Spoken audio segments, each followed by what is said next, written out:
eu reiniciei o celular.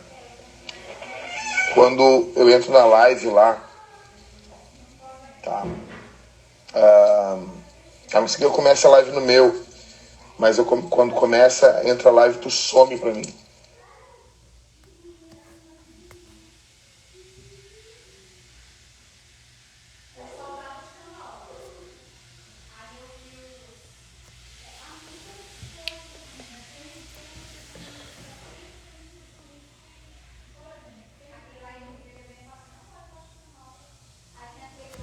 Fala pessoal, vocês estão me ouvindo? O áudio está chegando aí para vocês?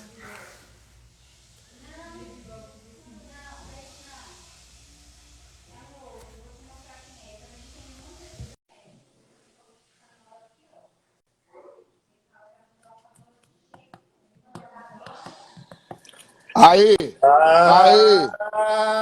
Aê! Atribulado! Nossa, cara! Nossa! Pessoal, ao Brasil, com licença. Com licença. Com licença. A imbatível. A imbatível. Seu comédia, vou pegar a minha ali. Aqui, ó. Isso aqui é ferrugem de verdade, gente. Aqui, ó. Pega até tétano aqui, ó. Tá bom? Pecador. Meu. Como é que estamos, meu amigo? Eu tô bem, mano. E você? Tô bem, tô bem. Tô bem. Saudade tua, né, cara? Saudade Também, tua mano. aí. Também. A gente se vê em março. Tá pertinho. Vai ser demais. E aí, cara? E aí? Bom, seguinte, eu vendo tuas postagens aí, né? E o pessoal falando, né, muita gente falando assim, não, esse assunto, né? O Anderson tá atrás de like, né? Por falar nisso, por que não fala de uma outra coisa? Cara, primeiro que eu tava pensando, né? Por falar nesse assunto de novo, Paulo fala aos Filipenses, o capítulo 3, eu não me canso de vos falar as mesmas coisas. Isso é segurança para vós. Então, cara, basicamente o trabalho de um pastor é um trabalho de repetição. Quando tu quer novidade, tu te torna um herege, entendeu? Então a gente tem que ficar repetindo os mesmos assuntos, entendeu? Para um novo público ou para um público antigo que está chegando. E, cara, por que falar nesse assunto sobre bebida? Porque a Bíblia fala. Então, não importa, a Bíblia fala sobre esse assunto, é algo que ocorre o tempo todo. Então, eu acho que é muito propício sim, a gente falar sobre esses assuntos. Basicamente. Legal. Assim, e olha que eu não sou um adepto, né? Aham. Mas eu falei na primeira live que eu fiz, hoje é a terceira e a última sobre o assunto, que o meu motivo como pastor ao abordar o tema é equilibrar a assimetria. Por exemplo, ela é aplicável em outros raciocínios evangélicos, por exemplo, da música secular, do tipo assim, quando a gente vai confrontar ideologia de gênero, agenda gay, papapá, papapá. E eu e você sempre pontuamos o seguinte: olha, ok, temos que botar os pingos nos is concernente ao pecado do mundo. Mas e aí? Como que está a tua família? Exato. Como que está a tua hombridade? Como que está teu casamento? Então, esse raciocínio assimétrico evangélico, ele é aplicável em inúmeras coisas. É o que eu chamo de teologia de berçário. Uhum. Então, ah, ah, sei lá, os fracos na fé, a gente já tratou disso, eu acho que ano Uhum. passado. Cara, se o parâmetro do evangelho for sempre quem não quer amadurecer, aí ferra tudo, né? Então, por Exatamente. exemplo, você pega textos isolados para, por exemplo, acho que Romanos 14, né? O pessoal, e o fraco na fé. E a comida sacrificada aos ídolos. Gente, vocês têm que entender que para a época da igreja cristã do primeiro século, que a base da conversão dos irmãos ali é judaico-cristão, e, por exemplo, total blasfêmia para um judeu a ritualística pagã dos sacrifícios. Então, não era um tipo assim, o acarajé da baiana hoje. Não, era um culto a demônios e tal, e que um judeu jamais participaria. Então tem essa problemática da expansão apostólica do evangelho e a conversão dos pagãos, que tinham que agora se adequar, se adaptar ao culto cristão, ao culto a Deus e tal. E quando ali um concílio apostólico, não sei se narrado em Atos dos Apóstolos, do tipo assim, olha, o que temos que preservar do Pentateuco, o que temos que preservar dos nossos antepassados? Olha, não come a carne sufocada, com sangue, preserve isso, preserve aquilo outro. Então, tem raciocínios que a gente quer aplicar de maneira temporal que, cara, é muito imaturo da nossa parte ao fazer essas abordagens de berçário e tal. Por exemplo, você pega um John Piper, que é um herói vivo nosso, né, teológico. E ele fala isso, cara, não tem como você usar as Sagradas Escrituras como narrativa proibicionista. Mas ele dá o motivo de integridade da parte dele. Olha, eu decidi me abster e no nosso tempo histórico recomendo que alguns se abstenham por esse motivo. Mas o cara não vai lá dar uma forçada bíblica para o proibicionismo, entendeu? Tipo, olha, não era suco, era uva, não era vinho, era suco, óleo e tal. Aí eu falei, velho, aí é complicado e é por isso também que eu percebo. Isso não é um problema, né, nas confissões tradicionais, batistas, presbiterianas e tal. Mas, por exemplo, cara, para as comunidades evangélicas, cara, não bebereis, não fumareis, parece que foi acrescentado nos 10 mandamentos, entendeu? Cara, eu começo dizendo a pergunta do Douglas Wilson. Se o teu pastor diz que o vinho na Bíblia é suco, como é que tu confia nas coisas que esse cara fala, meu? Um cara que fala que o suco na Bíblia que o vinho na Bíblia é suco, esse cara não é digno de confiança.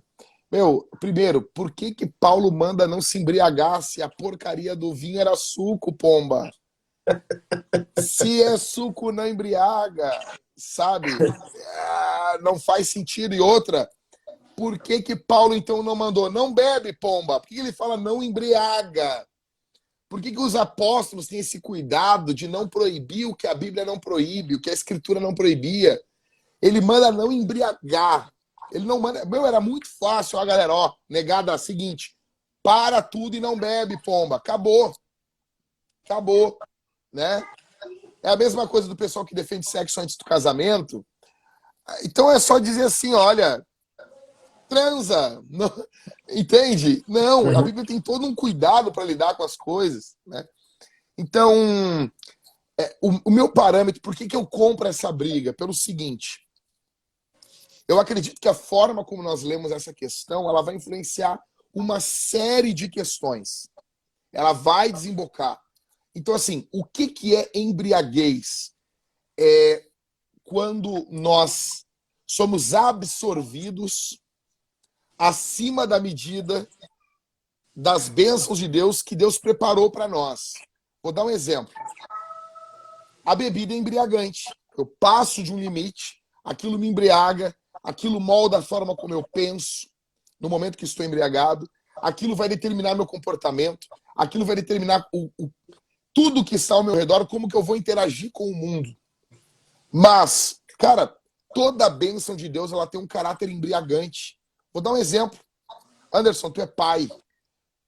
Filhos são embriagantes. Quantos de nós não corremos o risco de colocar nossos filhos acima das nossas esposas? Por quê? Ter filho é embriagante, cara.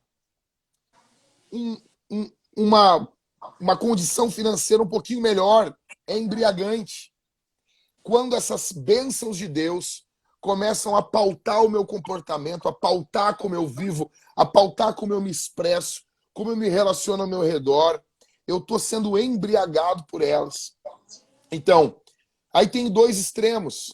Me abstenho totalmente, porque eu acho que a Bíblia está mandando, e não por um princípio pessoal, ou eu caio numa libertinagem, entendeu? E esses dois extremos são perigosíssimos. Olha só.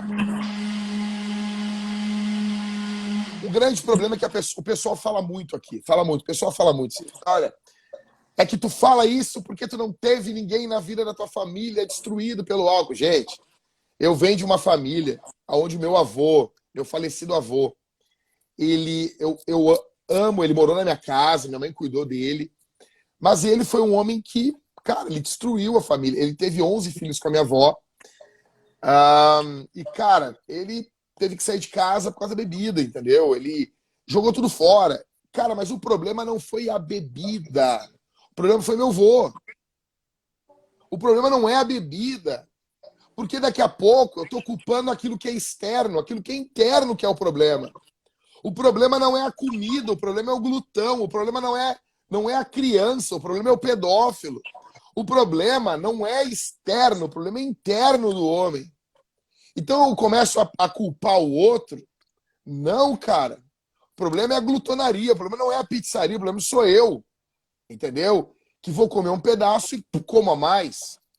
Né? O problema não é o churrasco. O problema, daqui a pouco, o problema é a mulher. Não, o problema é o estuprador.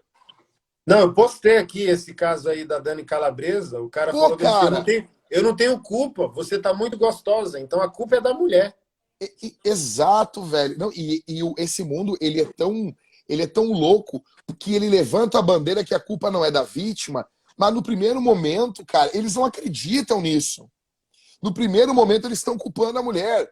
E, velho, cara, é muito louco. Esse mundo é tão estúpido que tu vê o Marcelo Adnet, velho. Eu vi o Marcelo Adnet surgir na MTV. Aí tu vê o Marcelo Adnet, cara, devia ter uma honradez. Já traiu a mulher, traiu a esposa, a Dani Calabresa, né? Na frente de todo mundo viu ele traindo ela, não respeitou, não honrou ela. E em vez dele defender a ex-mulher desse lixo, o cara não defendeu, velho. Sabe? Então, é essa visão que culpa, que quer muito bem. Deixa eu dizer uma coisa. Aos sensíveis aqui do Instagram, o problema não é a bebida, o problema é o teu pai. Tá bom? Porque Jesus tinha bebida na época dele. E as pessoas dizem assim, não, porque hoje em dia isso é um problema, um tabu no Brasil, um tabu na tua casa. Isso é o mundo todo tem problema com bebida. No período de Jesus já tinha. Tanto tinha problema com bebida, tanto tinha, que a gente vê que os apóstolos têm que tratar sobre isso. As pessoas pensam assim, não, porque o fumo, pomba, eu não estou mandando ninguém fumar, eu não fumo, pomba. Ah, mas o fumo vai fazer mal, sim, é óbvio que vai fazer mal. Ah, não, porque no período de Spurgeon não tinha problema, é óbvio que tinha problema. Quando ele fumou, deu uma maior celeuma em Londres. Sempre teve problema. Sempre teve os chatos de plantão que queriam ficar pautando a vida de todo mundo. E ficam nessa desculpa, ah, mas eu sou fraco. Pinóia, cara, não é isso que o texto está dizendo. Vamos lá. Paulo manda a gente ter a lei do amor para não destruir os fracos. Ok. Mas em Gálatas, Paulo não se submete àqueles que queriam que eles se circuncidassem. Ou seja, tem uma submissão por amor, que é válida, e eu já explico como que ela funciona, mas tem algo que a gente não pode se submeter. Paulo não se submeteu em Gálatas, ele diz, não nos submetemos em nada para que a verdade do evangelho prevalecesse. Senão a igreja estava circuncidando gente, porque, pomba, os judeus ficavam ofendidos do cara não estar circuncidado. Eu não sei se a galera mais sabe, mas o cara chegava, o cara tinha que mostrar o pinto para as pessoas. Para saber, ó, tô circuncidado aqui, ó. Então, deixa eu explicar uma coisa. As pessoas dizem assim, ó, eu tô bebendo água aqui, mas digamos que tivesse uma bebida aqui, um malte santo, um malte do Senhor, alguma coisa, tá bom? Menos light de Lúcifer, menos zero do diabo. Digamos que fosse. Mas zero é água, mais água. saudável, pô. Digamos que fosse uma cerveja zero, uma cerveja normal. Menos Skol, tá bom? Tu bebeu o Skol, tu já começa... Por favor, não me ofenda. Skol cheira a pecado. Skol... Eu nunca vi ninguém santo beber Skol, velho. Todo lugar que eu vejo Skol vai dar briga depois. Vai dar briga depois, vai ter nego... Então, assim, ó, vai ter cara xingando a família. Não. Então, assim, ó, escuta. Digamos que tivesse uma bebida aqui. Aí a pessoa diz assim, porque vai escandalizar. Não. A palavra escandalizar quer dizer tropeçar. Tá? É desviar alguém do rumo. A pessoa está indo para um lado e ela, plum, tropeçou e mudou o rumo dela. De certa forma, a conversão é um escândalo. Tu estava indo para o inferno e tu, plum, tropeçou, desviou o teu caminho e tu está indo para o céu. Ou seja, eu sou um desviado do inferno. Tá bom? Então, o que é que Paulo ele é contra? E o que nós temos que ser contra nessa questão? Eu estou, digamos, que fosse cerveja, tá? Bebo e eu te influencio a beber. E quando tu bebe, afeta a tua consciência. Aí tu, eu não devia estar fazendo isso. Isso é pecado. Eu beber, te influenciar a beber e tu não tá pronto, tu é fraco. Quando tu bota a bebida na boca, tu, eu não devia fazer isso. Não é eu beber, tu olhar e tu vai fraquejar por isso. Não é isso que o texto está dizendo. Se a gente lê de forma cuidadosa o texto, Paulo está confrontando o que eu faço, o que eu encorajo, influencio a pessoa a fazer, ou por ação ou por palavras, e a pessoa vai e faz. E quando ela faz, ela se sente mal. Então, deixando claro para o pessoal entender melhor ainda. Falar sobre bebida não é escandalizar. Se falar sobre bebida é escandalizar, logo Paulo escandalizou. Porque Paulo falou sobre bebida. E Paulo mandou Timóteo beber. Bebe, Timóteo, por causa das tuas dores de estômago. Ou seja, cara, é um omeprazol lá do primeiro século, né? Eles sabiam que bebendo um pouco de vinho faria bem para o estômago. Não é disso que a Bíblia está tratando. A Bíblia está tratando quando eu tenho um amigo meu e ele é mais novo do que eu, ele nunca bebeu, e eu fico forçando, eu fico rindo porque ele não bebe, eu fico tirando sarro da cara dele. E ele vai, para me agradar, Anderson, ele vai e bebe. E quando ele bebe, isso detona a consciência dele. É disso que a Bíblia está tratando. É esse fraco que a gente tem que cuidar. Que a gente não pode forçar as pessoas. Agora, se o cara passa na rua e tá o Anderson, olha aqui, olha só isso aqui. Os caras me deram um cachimbo, tá bom? Tá aqui, cara, nunca foi usado. Botei aqui. Agora, botei um cachimbo aqui na boca, a pessoa vai enlouquecer, vai pirar, vai se desviar. E aí ele vai botar a culpa em mim. Por favor, paga o teu boleto, velho. Paga o teu boleto. O problema dessa galera é que eles querem pautar a vida de todo mundo, meu. Sabe?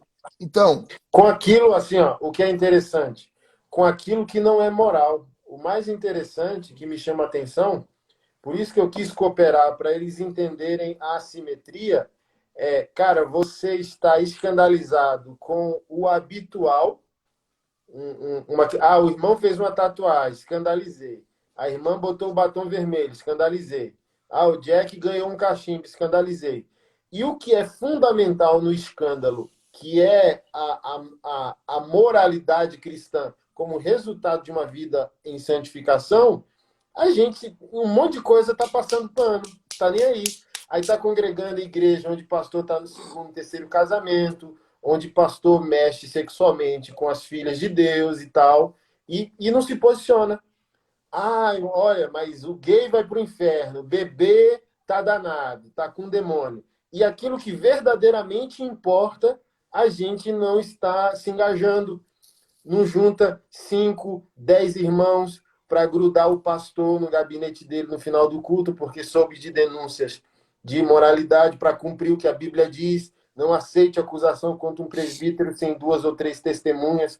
Pastor, ficamos sabendo dessa situação, precisamos ouvir. Não. Aí agora a gente está numa santidade estética, controlando hábitos, e aquilo que é mais importante para a fé cristã, que é a essência da nossa santificação, a gente está, cara,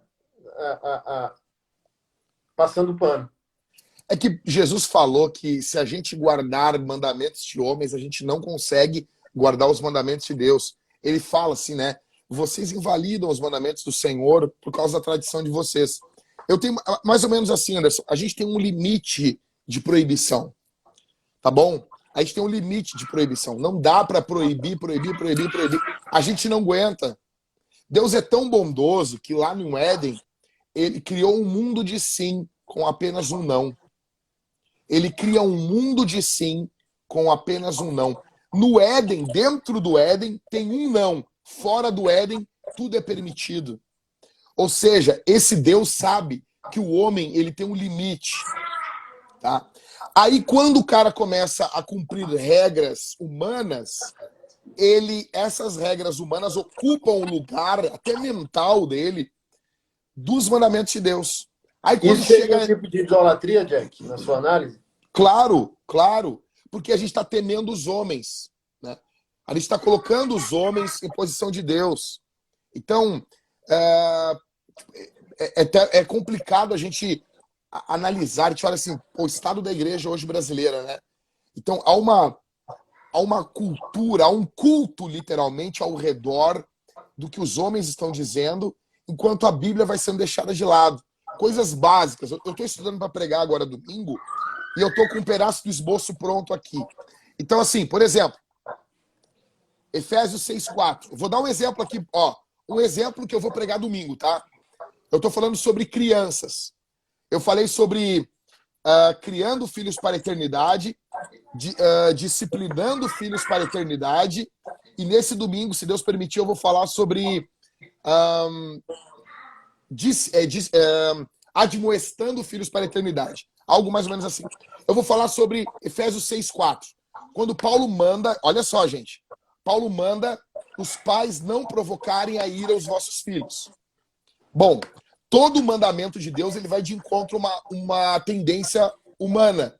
Se Paulo manda os pais não provocarem os seus filhos a ira, é porque os pais têm uma tendência a provocar os filhos. A tendência natural nossa é de lidar com os nossos filhos de forma que eles fiquem irados conosco. Isso é pecaminoso. Então, essas coisas não se fala, cara. Fala hoje com um crente. Vou dar um exemplo básico aqui. Pergunta para... Nós estamos com 500 pessoas aqui.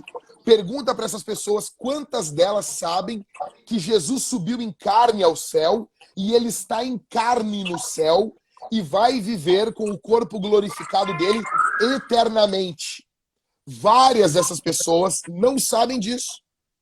Elas nem imaginam que Jesus, quando fala isso para elas, como assim? Sim, a nossa carne está no céu. Mas aí, as proibições humanas tomam conta das doutrinas bíblicas. Vão tomando conta, vão... Da mesma forma que piratas vão roubando, as proibições humanas elas vão roubando o lugar da doutrina bíblica do coração do povo. Tá bom? Então, deixando claro assim, ou nós seguimos o que a Bíblia diz, ou nós admitimos que somos uma seita. Não é pecado você ter um legalismo pessoal. Vou dar um exemplo. Eu tenho vários legalismos pessoais. Coisas que eu não faço. Eu não viajo sozinho. Eu, raríssimas vezes, ando sozinho. Eu tô sempre com alguém comigo. Isso é uma coisa minha. Existem coisas que eu faço no meu dia que a Bíblia não manda. Ler, eu faço meu devocional de joelhos. A Bíblia manda isso? Não. Mas eu gosto de fazer isso. Eu vou impor isso aos outros? Não. Se alguém perguntar, eu falo. Mas eu convivo bem com quem não faz isso. Agora, a bebida é um exemplo. Jesus transformou água em vinho. Olha só, Jesus está numa festa e o vinho acabou. Velho, pro vinho acabar, a galera bebeu bastante. Se Jesus fosse um pastor, ele estava xingando todo mundo. Ah, você, seu bando de bebum, seu bando de chinelão, seu isso, não sei o quê. Não, mas Jesus é Jesus. E se acabou o vinho, ele vai transformar. Ele olhou a água. Ele podia estar assim, ai, água, eu criei a água é meu símbolo. Não. O primeiro milagre de Jesus em João 2 foi transformar a água em vinho. Aí eu te pergunto, será que ninguém se embebedou com aquele vinho? É óbvio que sim. Olha o comentário do texto. Os caras dizem, pô, tu deixou o melhor vinho para o final. O normal é quando o pessoal já bebeu bastante, tu dá o vinho ruim. Mas tu deixou o melhor para o final. Ou seja, o texto deixa claro que eles beberam bastante em dois momentos. Um, quando o vinho acabou, e através desse comentário. Os caras beberam bastante.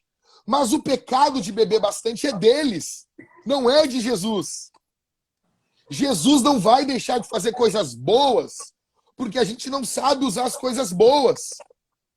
Jesus vai continuar dando, doando, amando, nutrindo, protegendo, guardando, cuidando, encorajando, mesmo que a gente pegue as bênçãos dele e a gente use mal, porque depois do Éden nós passamos a usar mal todas as bênçãos que Deus nos dá. Sexo, família, Bíblia. As pessoas não fazem heresias com a Bíblia, as pessoas estão usando mal a Bíblia. Então vamos tirar a Bíblia. Sexo, se tornam pervertidas, sexo é um dom de Deus. Aí Jesus, não, a culpa não é de Deus, a culpa é nossa. O vinho é uma bênção, quando bem usado.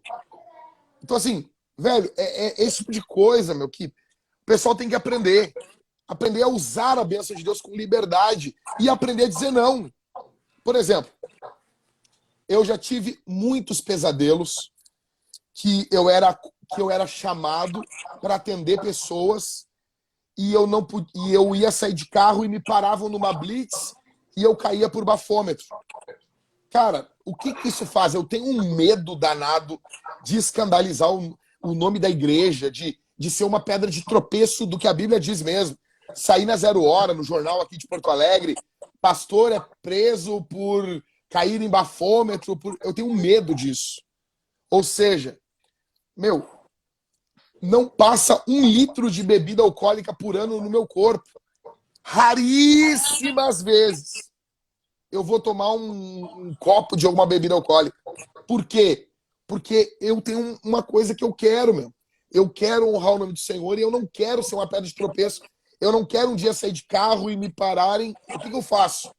Eu digo não. Mas eu sou livre para dizer não. Mas às vezes eu sou livre para dizer sim. Porque é uma bênção de Deus, entendeu? Que eu não devo me embriagar. Mas eu posso desfrutar.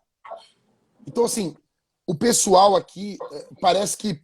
Sabe aquelas mulheres assim, Anderson, que não se maquiavam nunca? Elas são de uma igreja que não pode se maquiar. Aí elas vão para uma igreja que pode maquiar, elas parecem o patati patatá. Parece que tomou uma chinelada na cara. Aí se maquia, meu. É loucura. Ou seja, ela desconta a frustração dela. Sabe? É que nem aquelas igrejas que não pode se maquiar. Aí tem o casamento, a mulher não pode fazer nada aqui. Então elas descontam no cabelo. O cabelo é uma loucura, meu. Parece da Marge Simpson, da Morticia Adams. Elas fazem os penteados porque elas descontam toda a vontade de vaidade delas no cabelo. Aqui pode, aqui não pode. Jesus não quer que a gente viva assim, velho.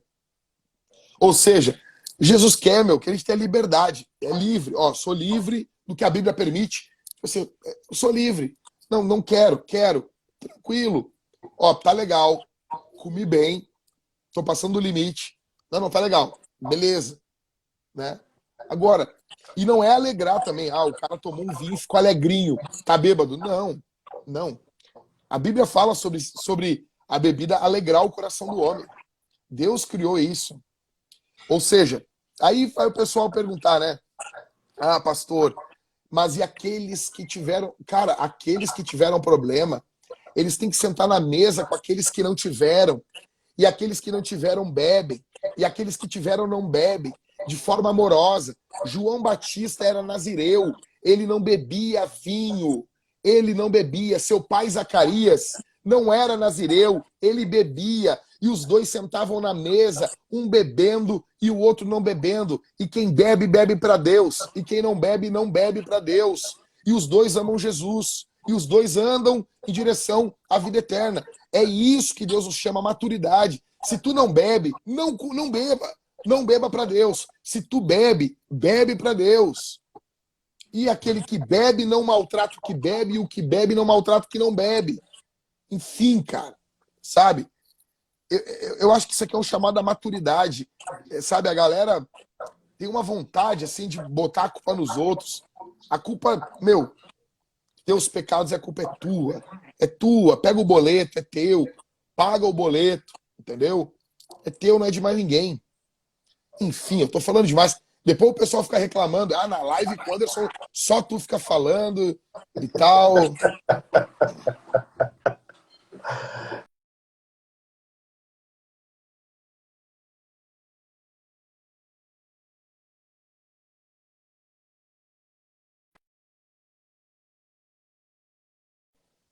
Voltou. Uma atribulado me ligou aqui. Então, o que eu aprendo quando eu lido com assuntos assim é entender, e a partir desse entendimento ensinar aos irmãos, que santificação não é simplesmente aquilo que Deus e o Evangelho proibiu, mas é principalmente aquilo que nem Deus, nem o Evangelho proibiu, e agora esse não proibicionismo requer de mim responsabilidade e maturidade na administração da nossa liberdade. Assim, ó, parece quase um absurdo para um evangélico pentecostal radical dizer aprenda a beber para Deus, aprenda a beber para a glória de Deus. O cara acha isso um extremo absurdo, mas se o cara absorvesse isso, bíblica, teológica e espiritualmente, cara, isso iria transformar a vida do cara, assim, ó, ia escalonar a transformação de várias áreas da vida do cara. Então, eu aprendo e me encorajo a incentivar os irmãos a dizer, não. Santificação não é o que Deus proibiu. Santificação não é apenas aquilo que você deixou para trás. Santificação, principalmente, é a ação do Espírito Santo conduzindo você não apenas à transformação, mas à responsabilidade que administra a sua liberdade. É aqui o paradigma do cristão que tem medo da cidade. Ele tem medo da liberdade. Ele começa a colocar fronteiras onde Deus não colocou por medo. Não é que ele entendeu o Evangelho, não é que ele entendeu a Bíblia. O medo dele o leva a criar fronteiras. Mesmo que Deus não tenha criado aquelas fronteiras. Por isso que Paulo fala, cara, quando os irmãos quiseram trazer a ritualística da lei para Cristo e observando festas, lua nova, lua cheia, as datas, e ele fala bem assim, olha, vocês baseado nisso, vocês insinuam culto a anjos, um alto rigor contra o corpo, não toque, não olhe, não prove, mas ele diz, isso não tem poder nenhum para refrear a carne. Em outras versões diz a sensualidade. Ou seja, isso não tem poder nenhum para frear Adão, porque santificação não é o controle da estética, é a transformação da essência. Cara, perguntaram ali, acho que já deve ter falado, né, sobre a maconha. Eu vou tentar explicar aquilo que a gente conversou. Já deve ter falado, vou repetir, porque deve ter gente nova na live aqui. Vamos lá. O que a Bíblia condena? A Bíblia condena a embriaguez. Então, a gente vamos fazer uma sequência aqui. Cigarro, bebida e maconha. E aqui maconha, cocaína, tudo. Cigarro não embriaga. Ele não causa embriaguez. Você fumar um cigarro, tá? Você não vai ficar embriagado. Você vai ficar fedorento apenas, né? Mas você não vai passar num bafômetro, vai poder dirigir, vai poder pilotar um avião, né? Então, não embriaga. É não embriagante. O que é embriagar também? É quando você sai da tua forma de pensar, você não consegue raciocinar de forma correta, a se relacionar com os outros de forma correta. No meio, Então a gente tem a bebida alcoólica. Ela é potencialmente embriagante. Não é porque você bebeu um copo de cerveja que você vai embriagar. Mas você pode se embriagar. Então o mandamento é não embriagar. Aí tu tem as drogas ilícitas, maconha, cocaína, que elas são totalmente embriagantes. Um uso de maconha já embriaga, um uso de cocaína, uma carreira de cocaína, você já fica embriagado. Então, o mandamento da Bíblia é não embriagar. Por isso que, quando querer colocar as drogas ilícitas no mesmo pacote, é burrice, entendeu? É tu querer jogar uma coisa que a Bíblia não fala. Tá? Olha só o que a Bíblia diz em 1 Timóteo 4, verso 1 em diante. Ora, o Espírito afirma expressamente. Paulo está dizendo, Deus está falando por meu intermédio. O Espírito afirma expressamente que nos últimos tempos alguns apostatarão da fé, por obedecerem a espíritos enganadores e a ensino de demônios. Aí ele vai dizer como que esses espíritos de demônios agem. Pela hipocrisia dos que falam mentiras e que têm a consciência cauterizada, que proíbem o casamento e exigem abstinência de alimentos que Deus criou para serem recebidos com gratidão pelos que creem e conhecem a verdade. Todos nós ligaríamos ensinos de demônios àquelas pessoas que não falam contra certas comidas e certas bebidas. Paulo liga ensinos de demônio a quem proíbe o que a Bíblia não proíbe. Escuta, isso é seríssimo. Por quê? Porque que tem demônios por trás de ensinos proibitivos, que a Bíblia não proíbe. Porque isso traz orgulho ao coração do homem. Eu não faço isso. Só que Deus não cobrou isso de você. E quem está gerando esse orgulho por dentro do teu coração caído é o ensino de demônios. Os demônios sabem o que traz orgulho ao coração do homem. Então, nem todo pregador duro que proíbe, ele tem por trás dele o Espírito Santo. Paulo está mostrando que muitas vezes a sequência de proibições é motivada e patrocinada pelo inferno. Tá bom? Outra coisa. Mas eu tenho que cuidar do templo do Espírito Santo. Quando Paulo fala isso, o que destrói o templo é o pecado sexual, pomba. O que destrói o templo do Espírito Santo, lá em 1 Coríntios, que Paulo está tratando, é o pecado sexual. E outra, ele vai dizer assim, vós sois o templo, plural, a igreja é o templo.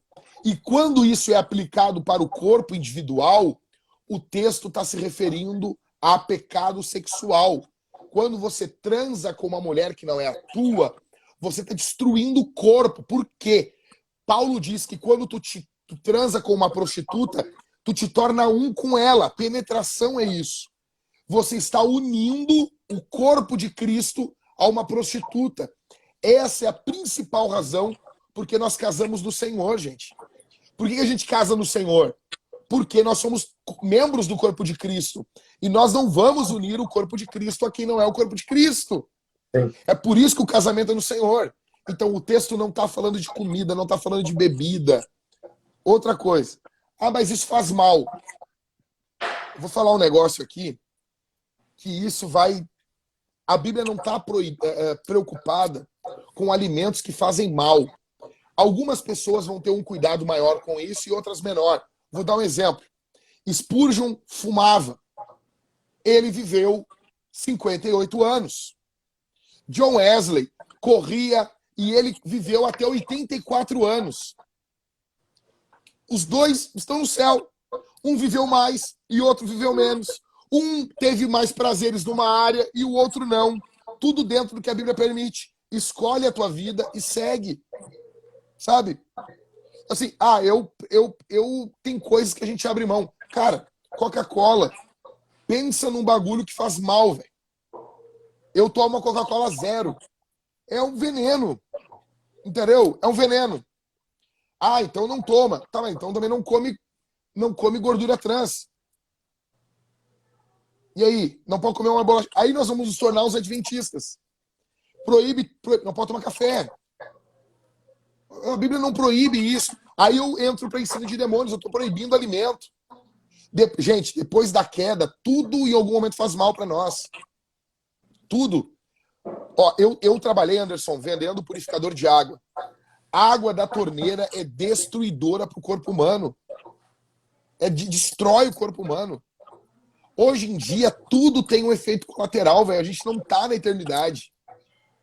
Aí fica as igrejas, proíbe. Cara, eu vou dizer isso aqui, os caras vão querer ficar louco. Azar. Cara, eu tenho diácono aqui na Vintage que fuma. Eu tenho diácono que fuma. A mulher dele fumava, parou de fumar. Nós temos os 3 irmãos aqui na igreja que fumam. Um deles é diácono. E aí? E aí? Ah, faz bem. Não faz. Não faz. Óbvio que não faz. Não faz Aí bem. alguém pode dizer, ele vai morrer mais cedo. Você também, com a Coca-Cola, o hambúrguer. Exato. Exato. Né? Então vai morrer mais cedo.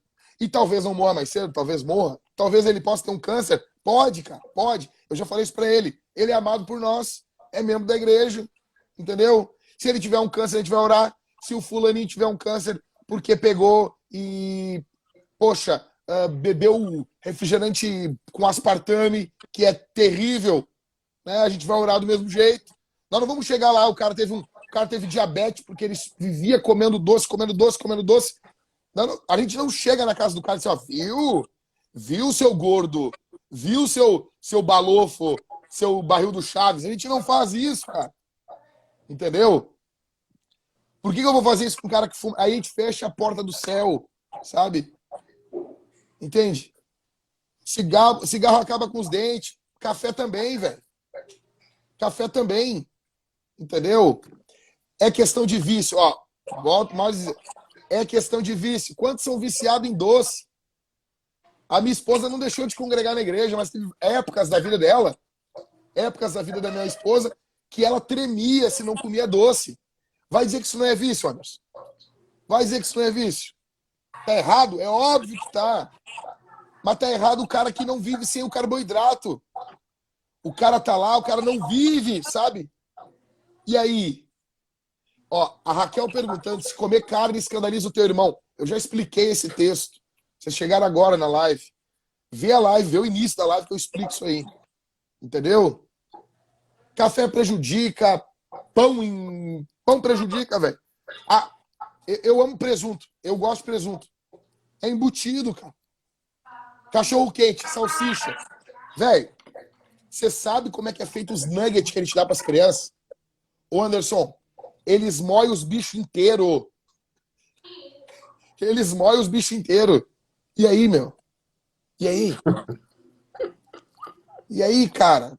Os nego come o bico do pintinho ali moído, tudo moído ali, com as tripas, com tudo moído. Não tem o que fazer, velho. Entendeu? A Bíblia não está interessada em criar uma vida fitness. Tá bom? Eu sei que tem gente que defende o jejum intermitente. Eu falei com o médico da minha filha, eu perguntei, doutor, me fala uma coisa. E ele é todo metido a vida fit e tal. Eu perguntei, doutor, me responde uma coisa. Jejum faz mal para a saúde ou não? Ele disse assim, jejum faz mal para a saúde. Porque jejum é antivida. Para ter vida, precisa de ter a glicose no sangue. Quando tu não alimenta, tu tá indo em direção à morte. Se tu continuamente não comer, tu vai morrer. Tá bom? Então, e a Bíblia não ordena o jejum?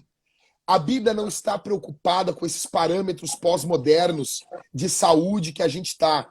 Não estou dizendo que eles são ruins. Eles são bons. Eles são ruins quando eles são colocados como mandamento. Porque daqui a pouco todo mundo agora, para ter uma vida boa, para ser crente de verdade, o cara tem que puxar ferro que nem eu puxo. Tem que correr, tem que dar tiro. Daqui a pouco a gente, criou uma seita. Não, velho. Entendeu? Aí o pessoal tá louco aqui, colocando, sabe?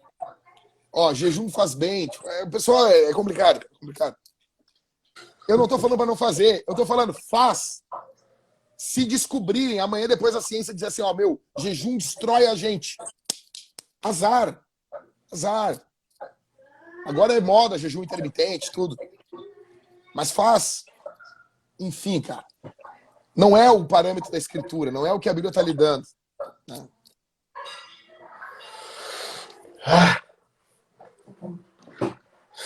Eu tenho, sei lá, bastante esperança. Fico feliz que, sei lá, o feedback desses 3 dias foi extremamente positivo, né? Eu sei que é difícil, nos ensinar uma santidade de fuga e uma santidade de medo. E mais uma vez ponto isso, falei isso no início da live, né?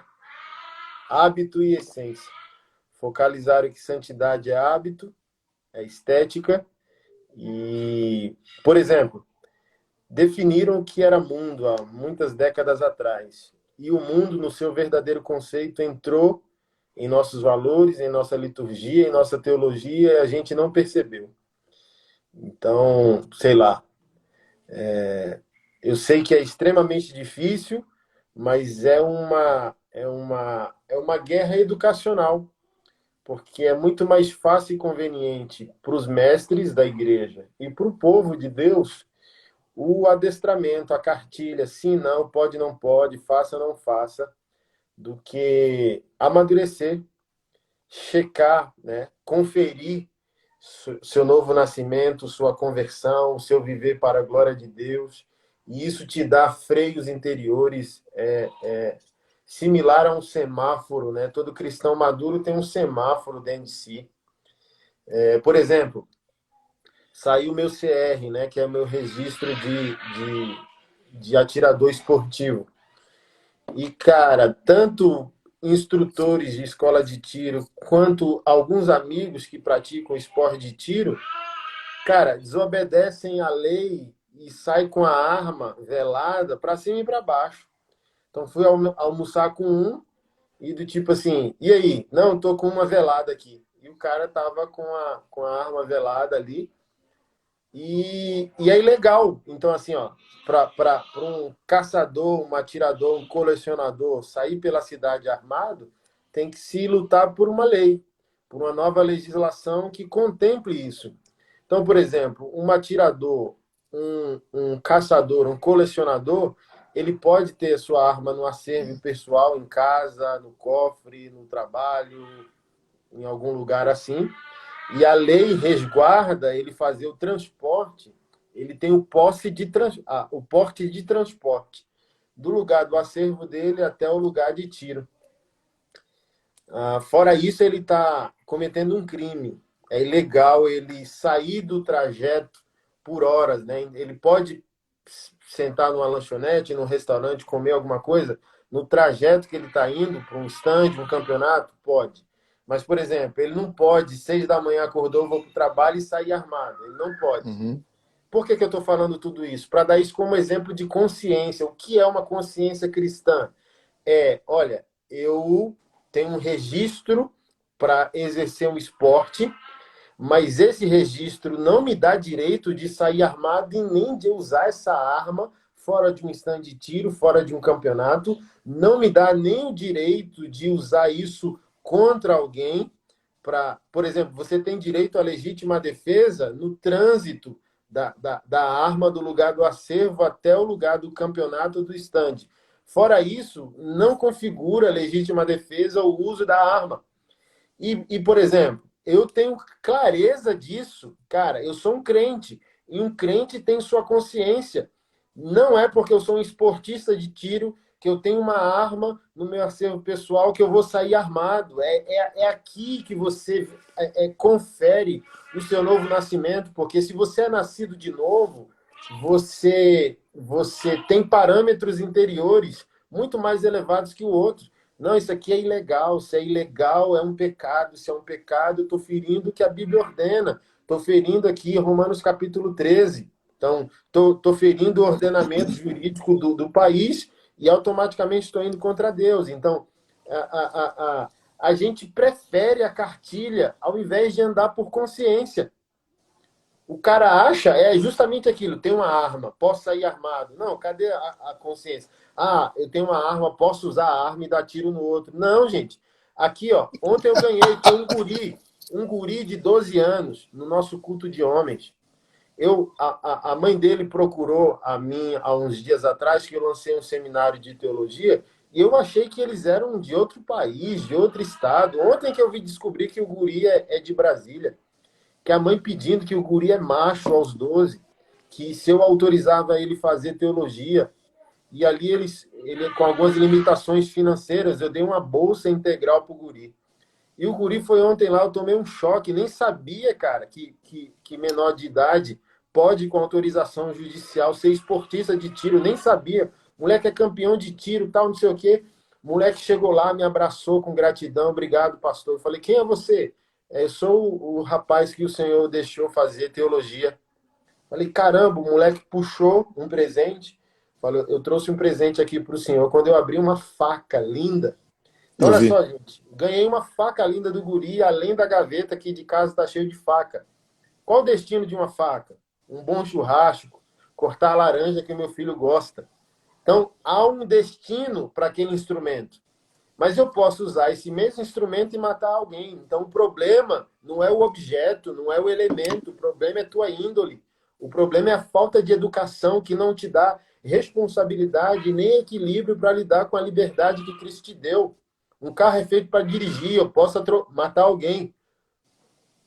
Uma faca é feita por um objetivo, eu posso matar alguém. Então, você bota o foco no problema. O problema é a arma, o problema é o álcool. Não, o problema é você.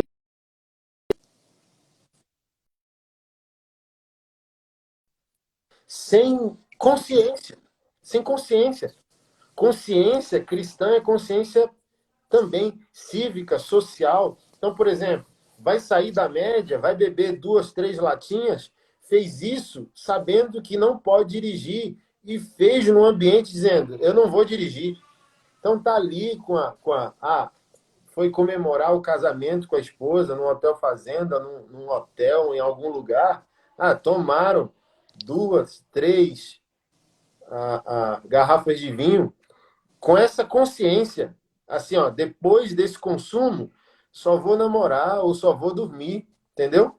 Então, assim, ó, é isso que está dizendo. Tipo assim, ó, olha, pode consumir o álcool, mas, tipo, ninguém tá mandando você se matar, não, doido. Ninguém tá mandando você enlouquecer. Não é porque Deus não proibiu que tu pode ser um lunático no relacionamento com isso.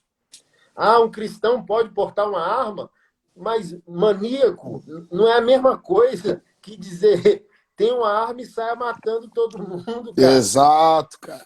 Exato.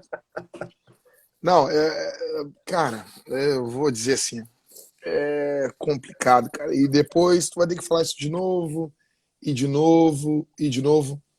Eu quero só abrir um parênteses aqui, gente. Só um parênteses, um pouquinho fora desse assunto. Todo mundo que tá enchendo o meu saco, mandando mensagem que o livro de vocês não chegou. Gente, Correios. Eu recebi livro de... Eu só tô falando agora porque eu vou me esquecer desse assunto. Anderson, Privatiza, privatiza. eu recebi livro agora, em dezembro, que eu comprei em agosto. Então, setembro, outubro, novembro, dezembro. 4 meses. Tem um que eu comprei que eu não recebi ainda. Cara, se tu quer comprar um livro que ele chegue, tu tem que comprar por Sedex. Porque a gente envia por módico.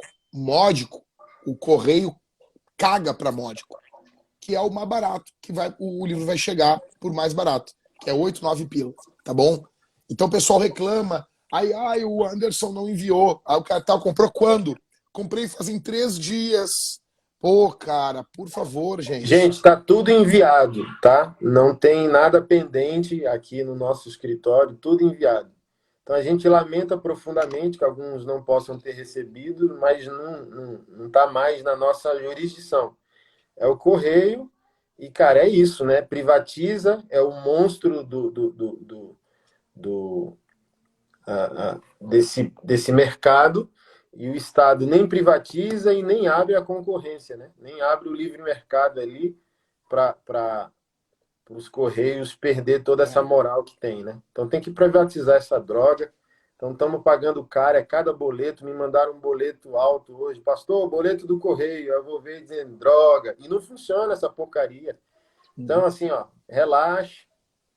Teve gente até que quis ofender hoje. Devolve meu dinheiro. Devolvo, cara. O seu nível de comportamento já diz que você nem merece ler o livro sobre masculinidade. Não, os caras não. Deixa eu dizer assim, gente, 30, 35 pila o livro. Sério, vocês acham assim que que o cara vai roubar 35 pila de vocês. Não, sério mesmo. Por favor, cara. Ah, tá louco. E as pessoas levam pro coração. Nossa, o livro. Cara, eu compro coisa da Amazon. Da Amazon. Eu comprei um livro na Amazon que demorou 4 meses para chegar. É o correio. É o correio. Entendeu? Entende? Vai fazer o quê? Ah, mas não, mas tem como enviar. Tem por PAC e por Sedex. Aí tu paga, por exemplo, o envio daqui do Rio Grande do Sul para Amazonas dá mais de R$ 100, R$ 120 por PAC, não é por Sedex, por PAC. Aqui do Rio Grande do Sul pro Amazonas. Um livrinho, livro fininho. E aí? Quer pagar esse? Não, não quero pagar, tá muito caro. Então envia por módico e espera. Não tem outra opção, tá bom, gente? A não ser que o Anderson pegue uma moto aí e saia entregando os livros aí. Cara, por favor, gente, para de encher o saco, tá bom? É o correio, não é nós, cara, não é nós, tá bom? Gente, seguinte, ó. Guardem essa data, dia 5, 6 e 7 de março. A gente vai ter retiro Resista Seu Bosta. Retiro do Machonaria aqui em Brasília. Vai ser extraordinário. A gente vai quebrar esse ciclo aí de quase um ano sem evento do Machonaria. Agendem essa data. Quem é de Brasília está tranquilo. Quem é de fora já pode comprar suas passagens. É Hotel Fazenda, então o valor que você pagar já está incluso 5 alimentações por dia, um hotel fazenda de campo, natureza, cavalo, sauna, piscina. Pode, se quiser, levar a esposa, filho. Não participa do evento, mas pode ficar nesse ambiente aconchegante ali, onde a família pode ter um momento de descanso.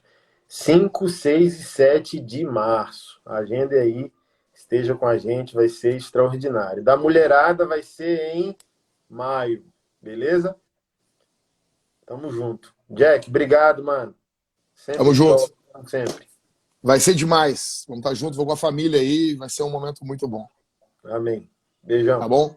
Abração. Falou! E eu vou atrás de outra caneca para humilhar você. Não, eu vou ver se consigo para levar para ti. Fica tranquilo. Tá bom? Eu vou achar uma de pedra. Eu vou lá na Noruega, vou conversar com um descendente viking lá nas cavernas e vou achar uma. Ó, ouve o barulho. Eu vou botar aqui perto do fone aqui, ó. É madeira, meu. Tamo junto. Falou! Valeu.